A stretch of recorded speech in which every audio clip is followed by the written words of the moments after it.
Kendrick Lamar has recently released an album called GNX, which is actually the model of a car, a Grand National. But did you know that these cars were actually very special? Stick to the end to find out why. Buick produced a car called the Buick Regal, which actually evolved into the Grand National. There were a lot of different submodels offered for the Regal, most notably the Grand National equipped with a 3.8-liter turbocharged V6. It's worth noting that these Grand Nationals are probably the only car with a V6, which is commonly accepted as a muscle car among enthusiasts. The GNX was the final offering in the lineup.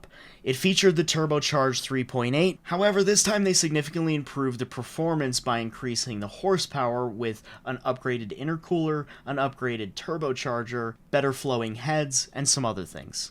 This car was actually partially developed by ASC McLaren. At about 15 psi, this car was rated at 276 horsepower and 360 foot-pounds of torque. The GNX featured some suspension upgrades including a longitudinal ladder bar, more aggressive springs, an aluminum rear axle cover, and 16-inch tires. These things ran a 13.4 quarter mile and a 0 to 60 in 4.7 seconds, which is absolutely bonkers for a street-legal production car in the 80s.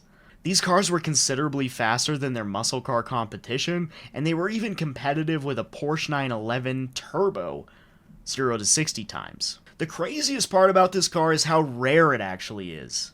There were only 547 produced in the year of 1987. Kendrick Lamar's father apparently drove him home from the hospital of one of these things and owned one when he was a kid.